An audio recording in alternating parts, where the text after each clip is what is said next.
instead of thinking about just how can we grow market share within the industry, part of the mandate is exactly to think about how the industry can evolve. How can we expand the industry? Beer as a category now is going through a moment where it does need to evolve itself as well. We all need to work for the category to get to a better place first, and then if we grow together, we're going to do a better place. It's going to be a win-win situation.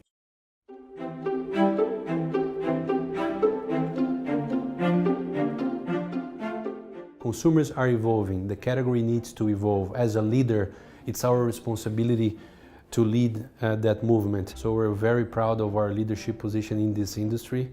But because we're here for the long term, the company acknowledged that we would have to change the way we get things done. The tricky thing about being in the US now, though, is that the US is at the edge of that evolution. It is the most mature market on the beverage industry. My role in the US is exactly to prove the model that will make the industry grow and that will make us grow in the future, so that all the other countries that are in the more initial phases of this matrix can get prepared for that, right? So it's a very bold mission that we have here in the US. We're observing, and there's a lot of studies out there showing that consumers are demanding much more transparency.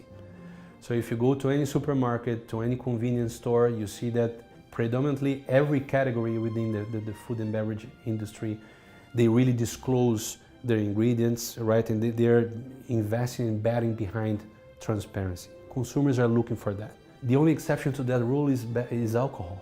We decided to use the #1 beer in the industry, Bud Light, to send this message to consumers and to the industry, because otherwise it would not be meaningful.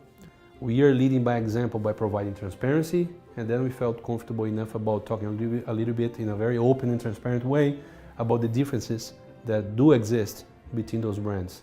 Consumers will make the call. We're listening much more to consumers. That is the #1 mantra that I have. We need to become much more consumer-centric as an industry, and for us, for sure, as a company, we need to lead that process. Unless we're meaningful to people, we're never going to be relevant to them, right? So we need to listen to what they care about. We need to understand what they care about. We need to be part of what they're talking about, and this is how we get connected to the conversation. This is how we become culturally relevant. Dilly Dilly was one of the experiments that we had with Bud Light 2 years ago, exactly trying to get closer to culture. So we were listening to consumers, to the trending topics and everything, and then we did identify Game of Thrones as a gigantic thing that was happening in culture. So we said, let's borrow some equity from this and let's create our Game of Thrones kind of world. But to be honest, we did not have any big ambitions behind it. The team never stopped listening to consumers. So as we released the first pieces of Dilly Dilly, this ignited a big social conversation. I'm passionate about people. I'm trying to destroy this wall that separates people from consumers. In the end, we are all people. So when we start treating people like people, everything changes. We become much more meaningful to them, we establish closer relationships with them, and then everything else happens in a much better way. Because we are on a mission of taking beer to a better place. Listening is great, but you need to act. Especially when you talk about the next generations, the Zers and everything, they don't care that much about what you say, they care much more about what you do. So we need to act.